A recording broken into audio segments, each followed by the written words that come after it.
எத்தனையோ பிரபலமான ஹீரோவா நடிச்சவங்கலாம் அல்லது பிரபலமான ஹீரோயினா நடிச்சவங்கலாம் கடைசி காலத்துல ரொம்ப கஷ்டப்பட்டுருக்குறாங்க. அதே நேரத்துல ரொம்ப சாதாரணமா ஒரு சின்ன குணச்சித்திர வேடத்துல நடிக்கிற நடிகர்கள்லாம் அவங்க வந்து ஃபைனான்சியலா நல்ல வெல் செட்டில்டா ஆயிருக்கிறாங்க. அதனால நம்முடைய பாலபாடம் என்னன்னா, முதலீடு அப்படின்னா என்ன அப்படின்றது தெரிஞ்சுக்கணும். இப்ப நிறைய பேர் என்ன பண்ணுவாங்க, பங்குச்சந்தையில வந்து அதீதமான லாபம் எதிர்பார்த்து வருவாங்க. அதனோட பங்குச்சந்தைகள் வந்து ஏற்ற இறக்கத்துக்கு உட்பட்டது. அதுல பெரும்பாலும் நஷ்டமடைகிறாங்க. ஒரு செபியனுடைய ரிப்போர்ட் என்ன சொல்லுதுன்னா, கிட்டத்தட்ட 90% வர்த்தகர்கள் வந்து பங்குச்சந்தையில நஷ்டமடைகிறாங்க. ஆங்கிலத்துல don't put all the eggs in one basket அப்படின்னு சொல்லுவாங்க. அதாவது உங்களுக்கு என்னதான் நம்பிக்கை இருந்தாலும் உங்களுடைய ஒட்டுமொத்த சேமிப்பை நீங்க தங்கத்துல போடக்கூடாது. என்னதான் உங்களுக்கு நம்பிக்கை இருந்தாலும் ஒட்டுமொத்த பணத்தை நீங்க ரியல் எஸ்டேட்ல போடக்கூடாது. ஸோ நீங்க வந்து ஒரு பகுதியா பிரிச்சுக்கணும். பகுதியா பிரிக்கும் போது நமக்கு வசந்த காலம்னு ஒரு காலம் வரும். அப்ப நமக்கு வருமானம் கூடுதலா வரும். அப்போ நம்முடைய செலவினங்களை அதிகரிக்க கூடாது, சேமிப்பு அதிகரிக்கணும். அந்த சேமிப்பு தான் எதிர்காலத்தில் நமக்கு ஏதாவது பிரச்சனை வந்தால் நம்மளை காப்பாற்றும்.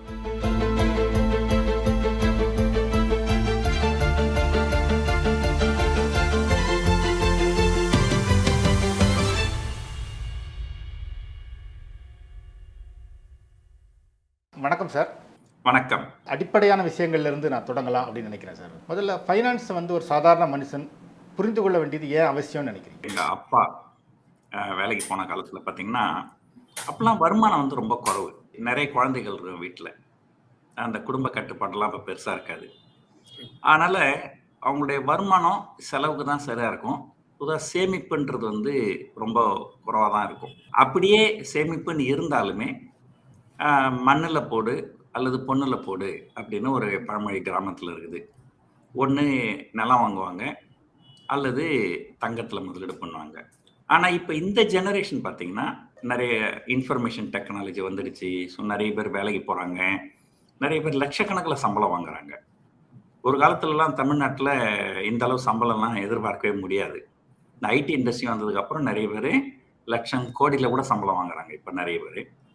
அதனால இவங்களுடைய வாழ்க்கை செழிப்பா இருக்கும்போது அவங்களுடைய சேமிப்பு அதிகமா இருக்குது. அப்ப சேமிப்பு அதிகமா இருக்கும்போது அந்த சேமிப்பை எந்த வகையில முதலீடு பண்ணால் நமக்கு அது ஒரு லாபகரமா இருக்கும், நம்ம எதிர்காலத்துக்கு ஒரு பாதுகாப்பாக தானே இருக்கும் அப்படின்ற ஒரு அவசியம் வந்து இந்த ஜெனரேஷனுக்கு தேவைப்படுது. இது வந்து ஒன்று. இரண்டாவது, அந்த காலத்துல பாத்தீங்கன்னா ஏதோ ஒரு இடத்துல வேலைக்கு போவாங்க. ஒரு 20 வருஷம் 30 வருஷம் 40 வருஷம் ஒரே ஊர்ல இருந்துருவாங்க. ஆனா இப்ப இருக்கிற ஜெனரேஷன் பாத்தீங்கன்னா, இன்னைக்கு சென்னையில வேலை செய்வாங்க, நாளைக்கு திடீர்னு ஜப்பான்ல வேலை கிடைச்சிடுச்சுன்னு போயிடுவாங்க, அது திடீர்னு அமெரிக்கால வேலை கிடைச்சிடுச்சுன்னு போயிடுவாங்க. அந்த மொபிலிட்டி மூவ்மெண்ட் வந்து நிறைய இருக்கு. அப்போ அந்த காலத்துலாம் பாத்தீங்கன்னா ஒரு ஆசிரியர் இருப்பாரு, அவர் கிராமத்திலே வேலை செய்வாரு. அவர் கிராமத்திலே ஒரு 4 ஏக்கர் நிலத்தை வாங்கிப்பாரு. அந்த பள்ளிக்கூடம் போன நேரம் போக மீதி நேரத்துல அந்த நிலத்துல போய் வேலை செய்வாரு. அவங்களுக்கு வந்து அந்த மொபிலிட்டி குறைவா இருந்தது. இப்போ மொபிலிட்டி நிறைய இருக்கிறதுனால இந்த சேமிப்பு அப்படிங்கிறது வந்து பிசிக்கல் அசெட்டை விட ஃபைனான்சியல் அசெட்ஸ் அந்த மாதிரி இருக்கிறது வந்து இவங்களுக்கு நல்லது. ஏன்னா ஒரு ஃபைனான்சியல் அசெட்டா இருந்ததுன்னா அவங்க எப்போ வேணாலும் வித்துக்கலாம், எங்க இருந்து வேணாலும் விற்கலாம். உதாரணத்துக்கு ஒரு பங்குச்சந்தையில முதலீடு பண்ணி இருக்கிறீங்க, அல்லது வருங்கால வைப்பு நிதியில பணம் வச்சிருக்கிறீங்க, அல்லது ஃபிக்ஸட் டெபாசிட் வச்சிருக்கிறீங்க அப்படின்னா நீங்க எந்த நாட்டில் இருந்தாலும் எப்போ வேணாலும் அதை வந்து லிக்விடேட் பண்ணிக்கலாம். ஸோ அதுக்கு உண்டான அவசியம் வந்து மாறுது. ஸோ காலம் மாறும்போது சூழல்கள் மாறுது. சூழல்கள் மாறும்போது அதுக்கேற்ற மாதிரி மனிதர்கள் வந்து தங்களை மாற்றி அமைச்சிக்க வேண்டிய ஒரு கட்டாயம் ஏற்படுது. அந்த வகையில் பார்த்தீங்கன்னா இப்போ இருக்கிற ஜெனரேஷனுக்கு நிறைய சம்பளம் கூடுதலாக வாங்குறாங்க, சேமிப்பு நிறைய இருக்கு. அந்த சேமிப்பை நல்ல வகையில் முதலீடு பண்ணணும். அதே நேரத்தில் மொபிலிட்டி, ஏன்னா எந்த ஊருக்கு வேணாலும் போகிறாங்க, எப்போ வேணாலும் போகிறாங்க, அதுக்கேற்ற மாதிரியான ஒரு முதலீடுகள் அவங்க பண்ண வேண்டிய அவசியம் இருக்குது. அதனால் வந்து ஒரு ஃபைனான்ஷியல் இன்ஸ்ட்ருமெண்ட் கண்டிப்பாக வந்து எல்லாருக்குமே தெரிஞ்சிருக்கணும். இதை என்ன கேட்டிங்கன்னா இன்னும் வந்து பள்ளி பாடத்திலேயே இதெல்லாம் வந்து கொஞ்சம் சொல்லிக் கொடுக்கணும். முதலீடு பண்ணுவதற்கு என்னென்ன வழிவகைகள் இருக்குது, அதில் இருக்கிற சாதக பாதகங்கள் என்ன அப்படின்றதெல்லாம் வந்து சொல்லிக் கொடுக்கணும். இப்போ ஒரு தங்கம் எடுத்துக்கிட்டிங்கன்னா கூட அந்த தங்கத்தை வாங்குறீங்க, அதை வந்து பத்திரமா பாதுகாக்கணும். இந்த பத்திரமா பாதுகாக்கிறது அப்படிங்கிறது வந்து அது ஒரு பெரிய பிரச்சனை இருக்கு. இப்ப நீங்க பல நேரங்கள்ல நீங்க கேள்விப்பட்டிருப்பீங்க. சமீபத்தில கூட ஒரு மிக பிரபலமான ஒரு சினிமா நடிகர் வீட்ல வேலை செஞ்ச வேலைக்காரம்மா வந்து அந்த அந்த வேலைக்காரம்மா நம்பி எல்லாமே செஞ்சிருக்கிறாங்க. அந்த வேலைக்காரம்மா கொஞ்சம் கொஞ்சமா அந்த தங்கத்த திருடின்னு போயிருக்கிறாங்க. ஸோ இதையே நீங்க ஒரு டிஜிட்டல் கோல்டு, கோல்டு ETF அல்ல சாவரின் கோல்டு பாண்டு அந்த மாரிலாம் வச்சீங்கங்க, அத யாராலயும் திருட முடியாது. நான் நெறைய குடும்பங்கள்ல பார்த்துருக்கிறேன். குடும்பத்தில ஒரு கூட்டு குடும்பமா இருப்பாங்க. ஒரு 10 பேர் இருப்பாங்க. அதுல ஒருத்தருடைய கேரக்டர் சரி இருக்காது. அவரு கூட அந்த தங்கத்த திருடின்னு போறதுக்கு வாய்ப்புகள் இருக்கு. அந்த மாரி அத வந்து பாதுகாக்க வேண்டிய பிரச்சனைகள் இருக்கு. திருடர்கள் கிட்ட இருந்து பாதுகாக்கணும். அதே வந்து ஃபைனான்ஷியல் அசெட்டா இருந்ததுனால், அந்த பிரச்சனைலாம் எதுவும் வந்து கிடையாது. அதனால ஃபைனான்ஷியல் அ அசெட்டுங்கிறது ஒரு மிக மிக முக்கியமான விஷயமா பார்க்கப்படுகிறது. அத பத்தி எல்லாருமே தெரிஞ்சுக்க வேண்டிய அவசியம் இந்த காலகட்டத்தில கண்டிப்பா எல்லாருக்குமே இருக்கிறது. ஃபைனான்ஸ் பத்தி புரிஞ்சுக்க வேண்டிய ஒருத்தர் வந்து ஒரு பிகைனர் வந்து முக்கியமா தெரிஞ்சுக்க வேண்டிய விஷயங்கள் என்னென்னன்னு சொல்ல முடியும்? பொதுவாங்க முதலீடு அப்படின்னா என்ன அப்படின்றது தெரிஞ்சுக்கணும். இப்ப நெறைய பேர் என்ன பண்ணுவாங்க, பங்குச் சந்தையில வந்து அதீதமான லாபம் எதிர்பார்த்து வருவாங்க. அதனோட பங்குச் சந்தைகள் வந்து ஏற்ற இறக்கத்துக்கு உட்பட்டது. அதுல பெரும்பாலும் நஷ்டம் அடையறாங்க. ஒரு செபியினுடைய ரிப்போர்ட் என்ன சொல்லுதுன்னா, கிட்டத்தட்ட 90% வர்த்தகர்கள் வந்து பங்குச் சந்தையில நஷ்டம் அடையறாங்க அப்படின்னு சொல்லுது. ஸோ அதனால வந்து முதல்ல வந்து உங்களுடைய அப்ஜெக்டிவ் என்ன? ஆ பொதுவா வந்து நீங்க வந்து ஒரு வருமானம் வருது. அதுல செலவு போக மீதி இருக்கிற காசு வந்து சேமிப்பு. அந்த சேமிப்பை எப்படிலாம் முதலீடு பண்ணணும் அப்படின்னு தெரிஞ்சுக்கணும். ஆங்கிலத்துல don't put all the eggs in one basket அப்படின்னு சொல்லுவாங்க. அதாவது உங்களுக்கு என்னதான் நம்பிக்கை இருந்தாலும், உங்களுடைய ஒட்டுமொத்த சேமிப்பை நீங்க தங்கத்துல போடக்கூடாது. என்னதான் உங்களுக்கு நம்பிக்கை இருந்தாலும், ஒட்டுமொத்த பணத்தை நீங்க ரியல் எஸ்டேட்ல போடக்கூடாது. ஸோ நீங்க வந்து ஒரு பகுதி பகுதியா பிரிச்சுக்கணும். அந்த பகுதியா பிரிக்கும்போது 2 வகையான ஒரு மேஜர் இருக்கு. ஒண்ணு நிலையான வருமானம் தரக்கூடியது. இன்னொன்னு நிலையற்ற வருமானம் தரக்கூடியது. ஆங்கிலத்தில டெப்ட் இன்ஸ்ட்ருமென்ட், ஈக்விட்டி இன்ஸ்ட்ருமென்ட் அப்படின்னு சொல்லுவாங்க. நிலையான வருமானம். அதாவது நீங்க வந்து வங்கியில வைப்பு நிதியில வைக்கிறீங்க. அது நிலையான வருமானம் தரக்கூடியது. பப்ளிக் ப்ராவிடென்ட் ஃபண்ட் அல்லது நீங்க வேலை செய்ற இடத்துல உங்களுக்கு வந்து எம்ப்ளாயீஸ் ப்ராவிடென்ட் ஃபண்ட் குடுப்பாங்க. அல்லது சில கார்ப்பரேட் பாண்ட்ஸ் இருக்கும். உங்களுக்கு வந்து post office saving schemes, recurring deposit இது எல்லாமே வந்து உங்களுக்கு ஒரு நிலையான வருமானம். ஒரு வங்கியில உங்களுக்கு நாங்க 8% வட்டி குடுக்குறோம் அப்படின்னு சொன்னாங்கன்னா, நீங்க வங்கி வைப்பு நிதியில வச்சீங்கன்னா, உங்களுக்கு 8% தான் கிடைக்கும். 8%க்கு கூடுதலாவும் கிடைக்காது, குறைவாவும் கிடைக்காது. இது நிலையான வருமானம். அதுக்கு அடுத்தது நிலையற்ற வருமானம். அதாவது நீங்க பங்குச் சந்தையில முதலீடு பண்றீங்க. உங்களுக்கு லாபம் வந்து 20, 30% லாபமும் வரலாம். அல்லது 5, 10% நஷ்டமும் வரலாம். ஸோ லாபமும் இருக்கும், நஷ்டமும் இருக்கும். ஏறினாலும் அதிகமாக ஏறுவதற்கும் வாய்ப்பு இருக்கு. இறங்குனாலும் அதிகமாக இறங்குவதற்கு வாய்ப்புகள் இருக்கு. அது நிலையற்ற வருமானம். இந்த ரியல் எஸ்டேட்டு அது நிலையற்ற வருமானம் தான். கோல்டு, சில்வரு அதுவும் நிலையற்ற வருமானம் தான். ஏன்னா ஒரு நாள் தங்கம் விலை ஏறுது, ஒரு நாள் தங்கம் விலை இறங்குது. ஸோ ஏறுற அன்னைக்கு நீங்க வாங்குனீங்க, மறுநாள் இறங்குச்சுன்னா உங்களுக்கு நஷ்டம் வருது. தங்கம், வெள்ளி, ரியல் எஸ்டேட்டு, பங்குச்சந்தை, மியூச்சுவல் ஃபண்ட்ஸு இது எல்லாமே வந்து நிலையற்ற வருமானம் கொடுக்கக்கூடியது. அப்போ உங்களுடைய வயசு, உங்களுடைய வருமானம், உங்களுடைய பேக்கப்பு, உங்களுக்கு எவ்வளவு செலவாகுது, இதெல்லாம் பொறுத்து நீங்க வந்து எந்த அளவுக்கு நிலையான வருமானத்தில முதலீடு பண்ணணும், எந்த அளவு நிலையற்ற வருமானத்தில முதலீடு பண்ணணும் அப்படிங்கிறத நீங்க முடிவு பண்ணணும். பொதுவா ஒரு கைட்லைன் அப்படின்னு ஒண்ணு இருக்கு. அந்த கைட்லைன் என்ன அப்படின்னா, உங்க வயசு என்ன? உங்க வயசு 30 வயசா? அப்படின்னா, நீங்க 30% சேமிப்பு வந்து நீங்க நிலையான வருமானத்தில முதலீடு பண்ணணும். மீதி இருக்கிற 70% நீங்க நிலையற்ற வருமானத்தில முதலீடு பண்ணலாம். உங்களுக்கு வயசு ஆக ஆக ஆக அந்த நிலையான வருமானத்தை நோக்கி அ போடப்படுகின்ற ஷேர் அது அதிகமாகினே போகும். ஈக்விட்டி இன்வெஸ்ட்மென்ட் அது வந்து குறைஞ்சிக்கினே வரும். ஒரு உதாரணத்துக்கு ஒருத்தருக்கு 60 வயசு ஆயிடுச்சுனால் 60% அவர் வந்து நிலையான வருமானத்தில முதலீடு பண்ணணும்.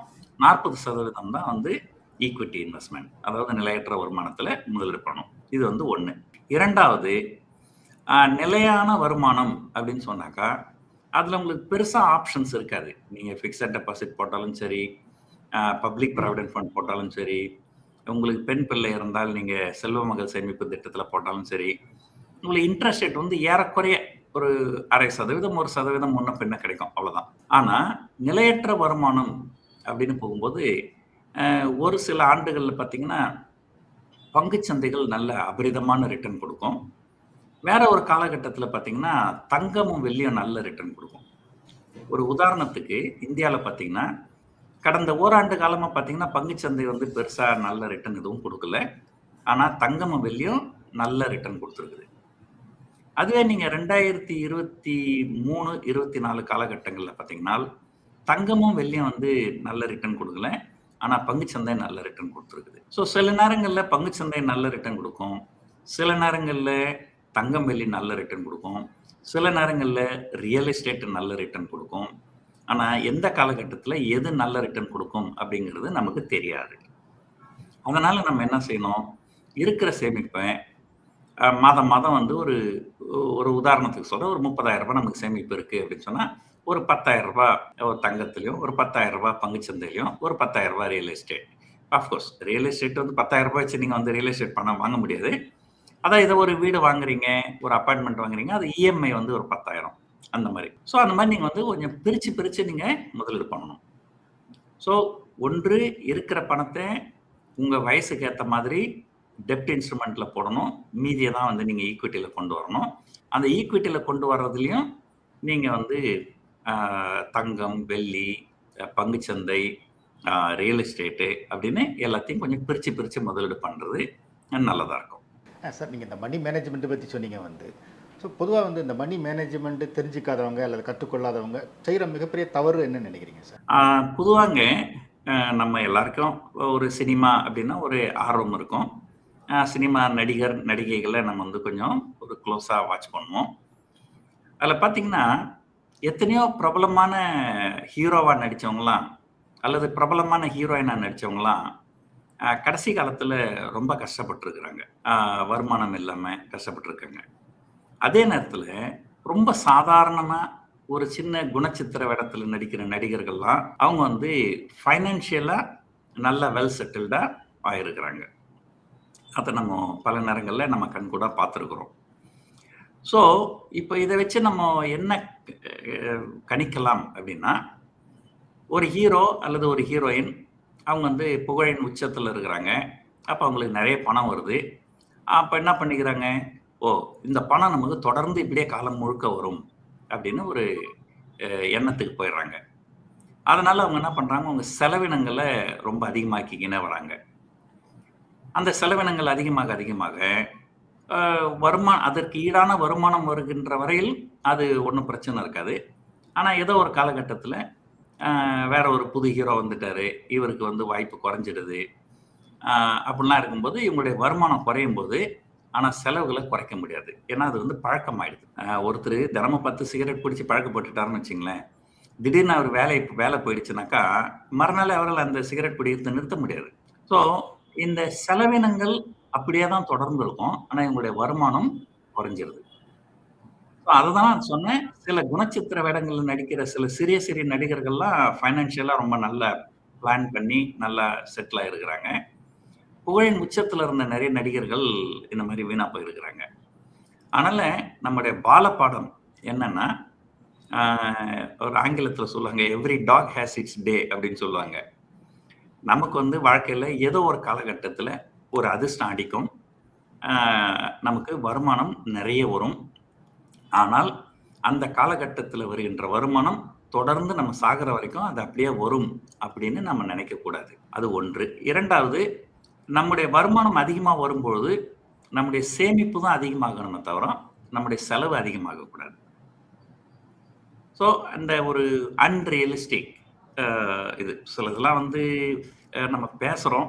சிலதெல்லாம் அது எப்படி நடைமுறையில அதெல்லாம் எப்படி நடக்குது அப்படிங்கிறதே எனக்கு வந்து தெரியல. ஒரு தடவ வந்து நாங்க வந்து ஒரு 5 நட்சத்திர ஹோட்டலுக்கு ஒண்ணு போயிருந்தோம். அப்போ என்னுடைய நண்பருக்கு கொஞ்சம் அ குடிக்கிற பழக்கம் இருக்கு. "என்னங்க ஏதாவது குடிக்கிறதுக்கு வேணுமா?" அப்படின்னு கேட்டேன். அவரு என்ன சொன்னாரு, "சார் கரோனா பியர்ன்னு ஒரு பியர் இருக்கு சார். அத ஆர்டர் பண்ணுங்க" அப்படின்னு சொன்னாரு. அது ஒரு சின்ன பாட்டில். அது ஒரு 300, 350 300, 330 எம்எல் தான் இருக்கும்னு நெனைக்கிறேன். அது பிண்ட் அப்படின்னு சொல்றாங்க. சின்ன பாட்டில் இருக்கு. அது வந்தது. என் கூடவே இன்னொரு நண்பர் அவர் அமெரிக்கால இருந்து வந்திருக்கிறார். அவரும் பக்கத்துல இருக்கிறாரு. ஸோ இந்த நண்பரு குடிச்சதுக்கு அப்புறம் அது பில்லு வருது. ஒரு சின்ன பாட்டிலுக்கு பில்லு வந்து ரூ. 1000 வருது. அப்போ என் கூட இருந்த இன்னொரு நண்பர், அவர் அமெரிக்கால இருந்து வந்திருக்கிற நண்பர், அவர் சொல்றாரு, "சார், இந்த ஒரு பியர் வந்து இங்க ரூ. 1000 சார். இதே பியரு நாங்க அமெரிக்கால 50 காசு குடுத்து வாங்குறோம் சார்" அப்படின்னு சொன்னாரு. 50 காசுகள்னா 50 யுஎஸ் சென்ட். 50 யுஎஸ் சென்ட்னா ரூ. 40 ரூ. 45. ஏதோ ஒரு நாட்டுல ரூ. 40 ரூ. 45 விக்கிறது இங்க ரூ. 1000 விக்குது. ஆனா இருந்தாலும் நெறைய பேர் அத விரும்பி ஆ குடிக்கிறாங்க. ஸோ எதுக்காகன்னா, குடிக்கிறதும், குடிக்காததும் அது அவருடைய தனிப்பட்ட விருப்பம். நான் வந்து அதுல வந்து சரி, தவறு அப்படின்ற வாதத்துக்கு நான் போகல. ஆனா, எதனால வந்து ஒரு ரூ. 100 கிடைக்கக்கூடிய பொருள நம்ம வந்து ரூ. 1000 குடுத்து வாங்குறோம்? இதுதான். என்னன்னா, இப்ப பணம் வந்து நெறைய வரும்பொழுது, இந்த மாரிலாம் கணக்கு பார்க்க மாட்டாங்க. ஸோ வேல்யூ ஃபார் மனி அப்படின்னு ஒண்ணு இருக்கு. ஸோ நீங்க எவ்வளோதான் ஒரு பெரிய பணக்காரரா இருந்தாலும், ஒரு நீங்க தங்கமே வாங்க போனாலும், அந்த தங்கத்துக்கு உண்டான காச தான் நீங்க குடுக்கணுமே தவிர, அத விட அதிகமான காச நம்ம குடுக்கக்கூடாது. ஒரு புகழின் உச்சியில இருக்கும்போது, பணம் நெறைய வரும்போது, நெறைய பேர் என்ன பண்ணுவாங்க, இந்த மாரி ஒரு கணக்கு வழக்கு பார்க்காம செலவு பண்றது, அ அந்த மாரிலாம் நெறைய பண்ணுவாங்க. ஸோ அதனால வந்து ஆனா வாழ்க்கையில பிரச்சனைன்னு வரும்போது, அவங்களால அந்த பிரச்சனைகள அ எதிர்கொள்ள முடியாது. ஸோ அதனால ஒன்று நமக்கு வசந்த காலம்னு ஒரு காலம் வரும். அப்ப நமக்கு வருமானம் கூடுதலா வரும். அப்போ நம்முடைய செலவினங்கள அதிகரிக்கக்கூடாது. சேமிப்பு அதிகரிக்கணும். அந்த சேமிப்பு தான் எதிர்காலத்தில நமக்கு ஏதாவது பிரச்சனை வந்தால் நம்மள காப்பாத்தும். ஸோ இதுதான் வந்து ஒரு மிக மிக முக்கியமான விஷயமா சொல்லணும்னு நான் நினைக்கிறது. ஆ திரைத்துறையில நீங்களே கேள்விப்பட்டிருப்பீங்க. நெறைய பெரும் நடிகர்கள்லாம் பிற்காலத்தில ரொம்ப கஷ்டப்பட்டாங்க அப்படிங்கிற மாரிலாம் நம்ம சில சூப்பர் ஸ்டாரா இருந்தவங்க எல்லாமே பிற்காலத்தில ரொம்ப கஷ்டப்பட்டதா நம்ம செய்திகள்லாம் நம்ம படிச்சிருக்கிறோம். ஸோ அதனால வந்து வருமானம் வசந்த காலம் வரும்போது, வருமானம் நெறைய வரும்போது, சேமிப்புக்கு அதிகமா முக்கியத்துவம் குடுங்க. அந்த சேமிப்ப சிறந்த வகையில முதலீடு பண்ணுங்க. அதுதான் உங்களுடைய எதிர்காலம் நல்லா இருக்கிறதுக்கு ஒரு நல்ல வழி. அதான் நீங்க சொன்னதுக்கு வந்து ஒரு சிறந்த உதாரணமா நீங்க சொன்ன மாரியே வந்து நம்ம தமிழ்ல சூப்பர் ஸ்டாரா இருந்த தியாகராஜ பாகவதர சொல்லலாம்னு நினைக்கிறேன். ஆமா. நான் சூப்பர் ஸ்டார் சொன்னது தியாகராஜ பாகவதரா தான் சொன்னேன். நீங்க நம்ம ரஜினின்னு இத தப்பா நெனச்சுக்க போறாங்க. ரஜினிலாம் ஃபைனான்ஷியலா ரொம்ப நல்லாவே இருக்குது. சரி, அதே மாதிரி பார்த்தீங்கன்னா, கவுண்டமணி செந்தில் வந்து அவங்க காமெடி நடிகர்கள் தான். இன்னைக்கு வந்து பெரிய சூப்பர் ஸ்டார் நடிகர்களுக்கு ஈக்குவலா செல்வத்த அவங்க சேர்த்து வச்சிருக்காங்க வந்து. ஆமா. சார், ரஜினி பற்றி சொன்ன ஒரு தொடர்ச்சியா கேட்கிறேன் வந்து சார். வந்து இப்போ ரஜினி இருந்து ஆரம்பிச்சு இன்னைக்கு இசையமைப்பாளர் அறிவிப்பு வரைக்கும் கூட பலர் வந்து பணம் பத்தி சொல்லும்போது வந்து பணம் வாழ்க்கையில முக்கியம் இல்ல, பணம் நிம்மதியை தராது அப்படின்னு தொடர்ந்து சொல்லிக்கிட்டே இருக்காங்க வந்து. நீங்க என்ன நினைக்கிறீங்க சார்? பணம் பத்தின உங்களோட கருத்து என்ன சார்?